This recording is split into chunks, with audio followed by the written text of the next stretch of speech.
Good morning. So, it's the morning before surgery, and as usual, I wanted to do a little video. I'm going to put together a little montage before, after, and after.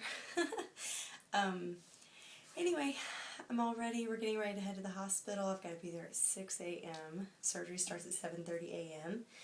And I am so incredibly excited.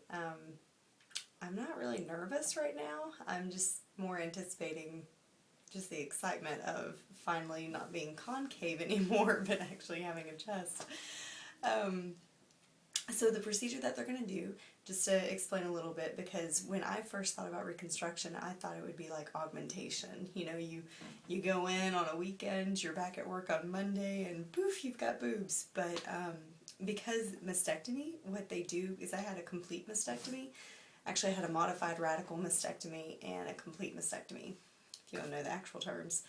But they took all breast tissue, skin, everything, and all that's left. I mean, you literally can see and feel my ribs right here under the skin.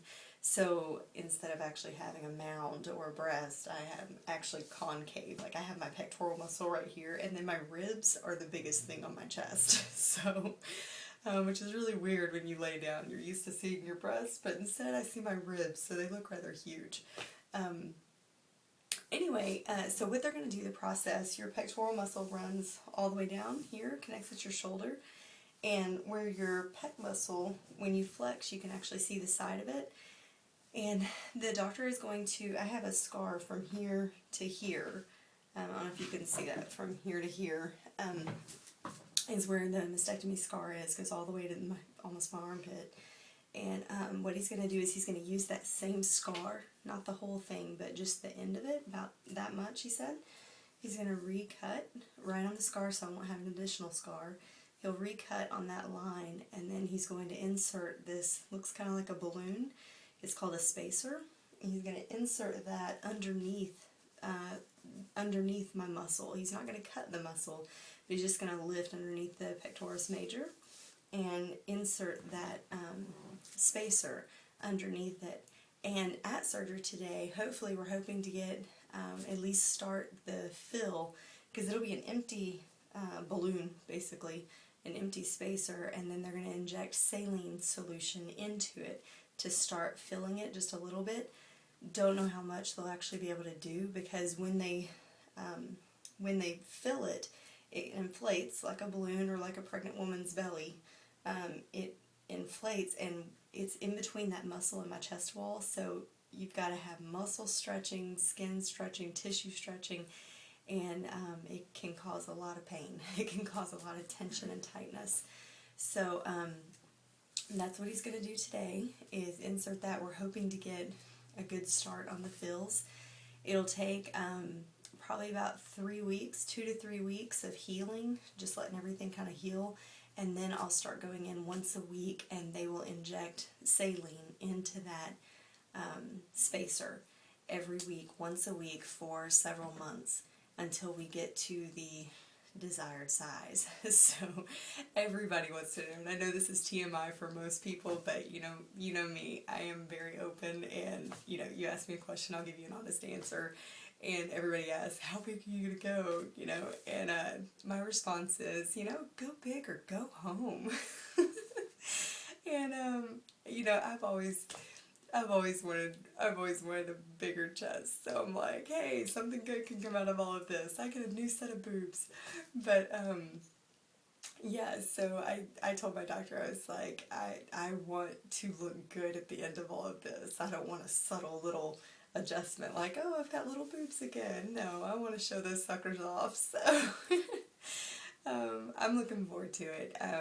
And it's unlike augmentation in the fact that when you go in and get augmented, you already have skin tissue there, you've already got stuff there, so you're just adding to what you already have. And in my case, I'm in the negative. I'm actually concave. You can tell by the picture I took before. I'm actually concave, so not only are we creating a breast, I mean, we're starting from negative and adding to. So the limitation there is how far my skin will actually allow me to stretch, because scar tissue starts building. And so will go until my body says, you're done. And so whatever size that is, I'm hoping it's going to be, you know, a pretty good size, but we'll see. We won't know until we get farther into it. And they've already warned me. They said, you know, you're going to feel the implants. It's going to feel hard. It's going to feel weird. You're going to actually be able to see it underneath your skin. So, you know, don't freak out. It's not going to be symmetrical. It's going to be, you know, it's not going to look like the end product. So the final surgery, I'll go back in once we finish all the fills and they create that pocket under the muscle. I'll have to go back in and have a second surgery, which is not as major as this one. And they'll put the permanent implant in and make everything pretty. So that way it'll be symmetrical. It'll be, you know, the way it's supposed to be. So anyway, that's a little lesson in breast reconstruction. So it's going to be a long process. It's going to be several months long. They're expecting the final surgery to probably be around February, maybe March. And just your prayers are appreciated. And yeah, I know that's TMI for most people in the world, but hey, you know, it's Breast Cancer Awareness Month, so my breast cancer awareness is prevention. On a little side note, you know, you don't need mammograms, you don't need all of that, you don't need even breast self-exams. What you need is prevention. You need to take charge of your life and start changing your lifestyle now before you ever have a diagnosis, and you'll never have one, or at least you'll have a good chance of not getting one. So, you know, the statistics on people getting breast cancer do not have to be what they are. That's ridiculous. Breast cancer, 99% of the time, is diet-related and nutrition-related lifestyle. So make changes today and take breast cancer awareness and make it prevention, not about detection. So, yeah, so I hope people learn from this and make that lifestyle change.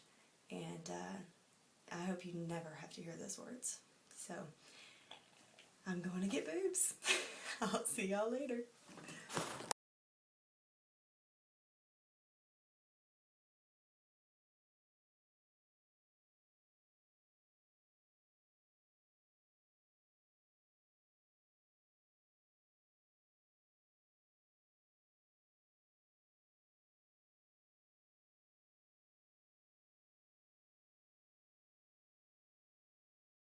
Hi guys.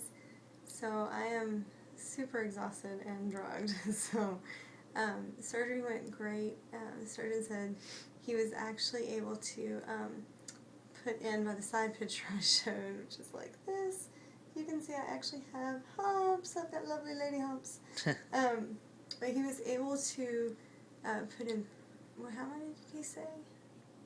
150 cc's today, which is awesome. He said that will shave off like 3 weeks of me having to go in and get fills. So he's able to put in that much. Everything went wonderful. I was on my way home by what, like 11?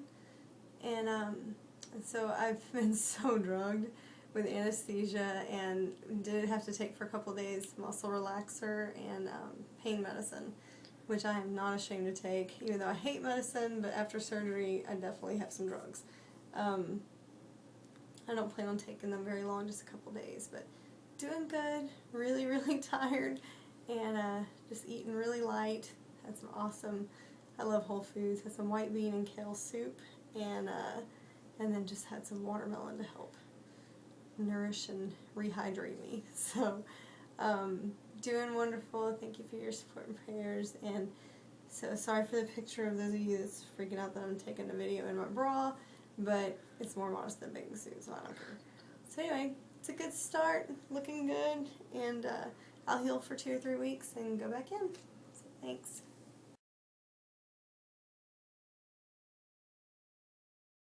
Hey guys, just wanted to give another update the next day because I looked at the video I just posted that you just watched, and I was so totally out of it. I was so completely drugged.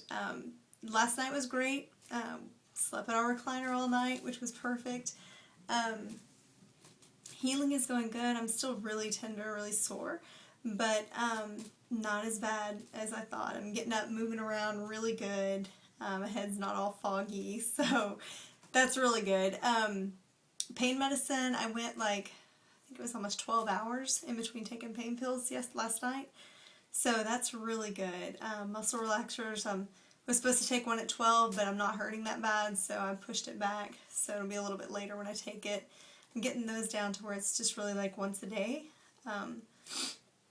It's only every 8 hours is how long I can take it, but I'm trying to stretch it out because I just want to use them, mainly when I really need to. And hopefully all goes well. If it continues the way it is, I'll be able to not take any pain or muscle relaxers tomorrow.